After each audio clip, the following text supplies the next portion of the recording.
Hey there. So today we'll be learning about the Panchayat Raj institutions and the urban governance. So how is this Panchayat system completely working out? That we'll try to understand this in a very simplified manner.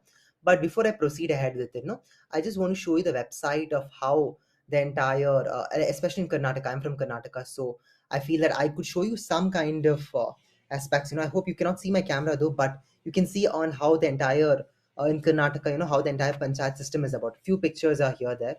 I think, yes, हमारा कर्नाटका का Vidhan Sabha, yes, panchayat system. So in order to maintain these rural facilities betterment, that's why this panchayat system basically exists about.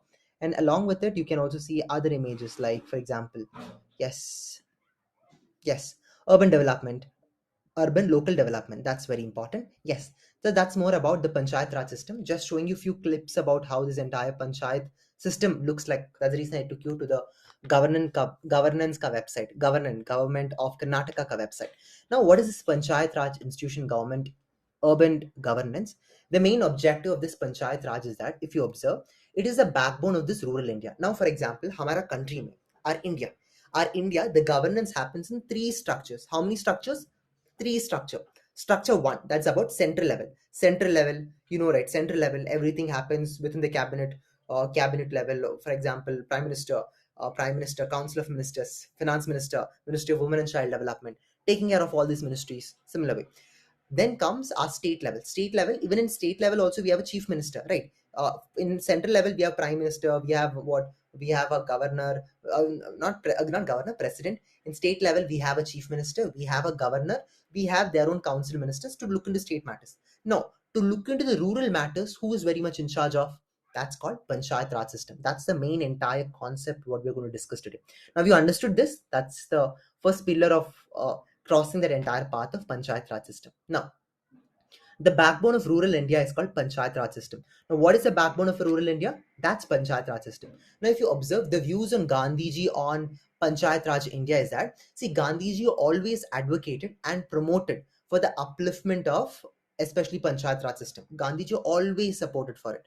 Gandhiji, trust me, I am very happy to tell that, Gandhiji's always objective was to look into the local governance or this urban governance, like especially in rural area, how can we try to develop over there? That was Gandhiji ka objective. So Gandhiji provided a very huge amount of insight. Actually, the Panchayat Raj itself came into an existence because of the ideology and belief of Gandhi. Now, the Panchayat Raj is also called as a grassroots of democracy. It is also called as a grassroots of democracy, and it is a part of state list. Panchayat Raj is not coming under the central list. It is basically coming under the state list. State list. Okay, and it is the grassroots of democracy. Now, if you observe, there were many committees formed before this Panchayat Raj came to an existence. I'm like, now what Panchayat Raj is seeing now, for this to effectively implement, there was different committees who provide their ideas and suggestions. First one was about, in 1957 we had Balwant Rai Mehta committee. In 1957 we had what? We had Balwant Rai Mehta committee, and in 1977 we had Ashok Mehta committee. So in 1957, remember these two committees. Do not forget it. You can mention this even in your answer sheets.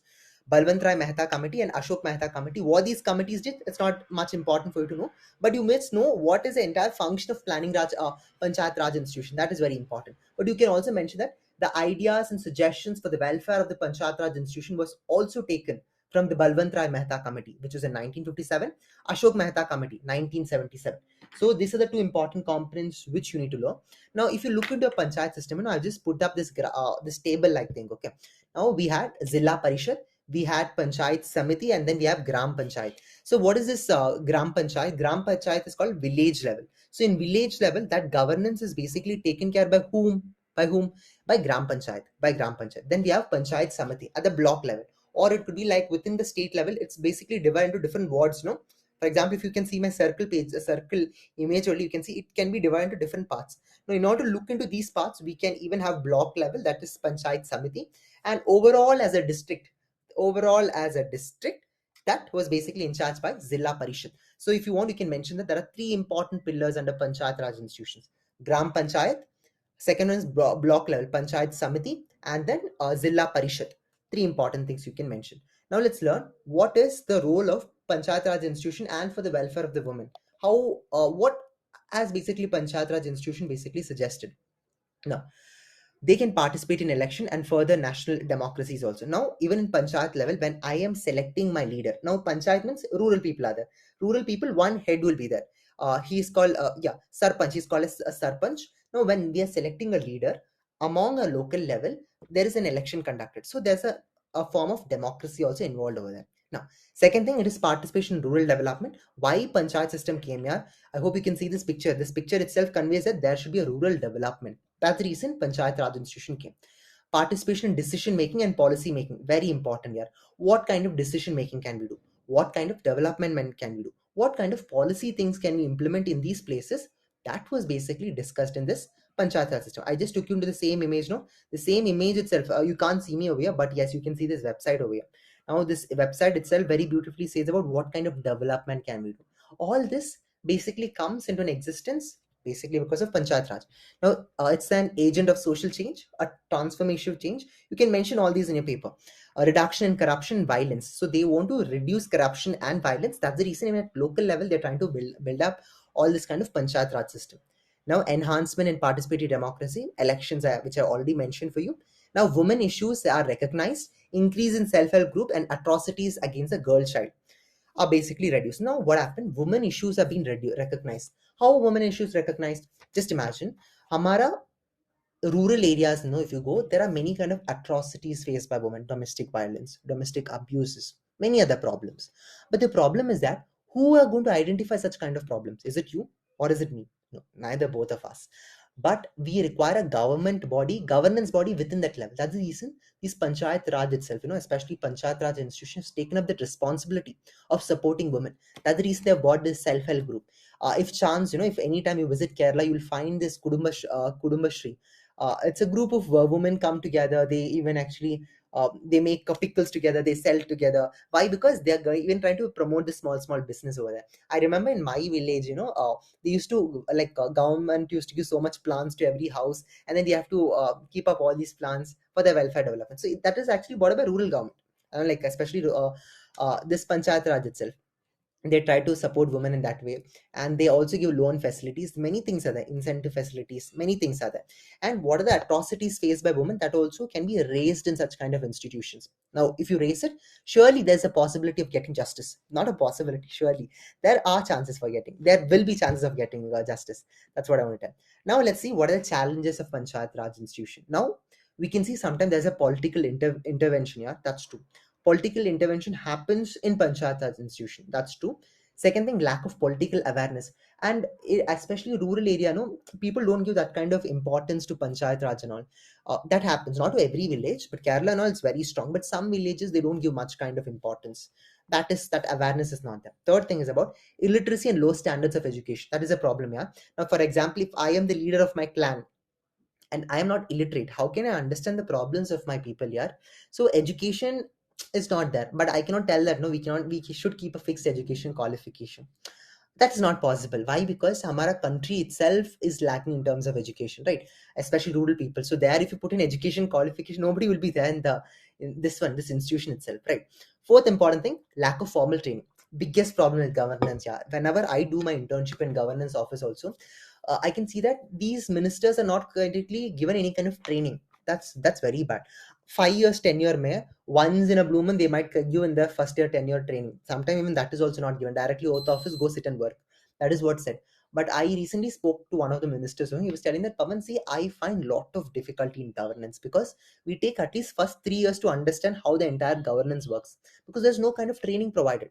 Now, training should be provided periodically. That's very important. Now, fifth one is about structural issues of hierarchy. There is a hierarchy always framed here because that is also creating a barrier for them to function. Now, there is also corruption and lack of fund. Corruption and lack of fund is the biggest problem. Corruption, no, tell me which office there's no corruption. Now, however, it's trying to reduce. I'm not telling all office are corruption is there. No, because my channel will get blocked. No, I'm not telling because of that. But corruption still lies. Now there is lack of fund. See, if you observe during COVID time also for Panchayat Raj system, they got funds and all, but there are certain regions where they have not got fund. That's what some people are telling, especially opposite parties. Now there are many schemes under which they are not getting funds. sometimes funds allocation by the state government will also be neglected, because there are many rural places. It's not just one rural place. Different districts can have different rural place, no, like fund allocations at central level, state level. Fund allocation challenges are also there. Now let's see what are the solutions. See, we should not be a person who always sit and criticize the government. That's not good. But you should be always a person who provides solution. Only then we can become a good lawyer. Now, what are the solutions for it? We have to provide constant training. Education and awareness programs should be done periodically. Education and awareness should be done constantly. Only then these people should be aware about it. Attitude changes, encourage empowerment. So you have to empower them. Like empower them means what? Like appraisal. Like already mentioned the last point, honors and rewards and accomplishment. That means that you have to give them some kind of awards. You feel that they're doing good, give them some award, give them some recognition, because that's very important. If you don't do it, how do you expect for them to work very effectively, right? So make sure that you try to do some kind of appraisal for them by central level or state level. Recognize them. I was reading this book called as The Fearless Governance by Lieutenant Kiran Bedi. Awesome book. Here, she basically tried to reward the people, which and all minister is doing so and so thing. So that is an encouragement for them to do more things. And in Amara government office also, appraisals are being very less here. That should also be increased. Now, coming back, we should allocate more funds by central and state government. They have to provide certain kind of percentage of ratio for taking care of this kind of Panchayat Raj institution. Next, programs to increase leadership qualities. We have to increase leadership quality. I've already spoken about it. Proper use of allocation of government funds and media to restructure mentality of people. Now, some area panchayat itself has a very wrong connotation. I do not know why though. But media should step in the role of providing the people right amount of information about Panchayat Raj. Some people are not even aware that Panchayat Raj still exists, mostly because you also might be one person on that. But yes, we require such kind of suggestions and solutions for it. So guys, that's all for today. Hope you got some kind of understanding about what is Panchayat Raj institutions and urban governance, some kind of crux out of it. Upcoming days, I'll be posting more content regarding it. So stay tuned. If you do like this video, please do like, share, subscribe, and do let me know what kind of content you want me to put constantly, so that I can literally help you a lot in your law school. So that's all guys. Take care. Wish you all the best. Good luck. Jai Hind. Jai Bharat.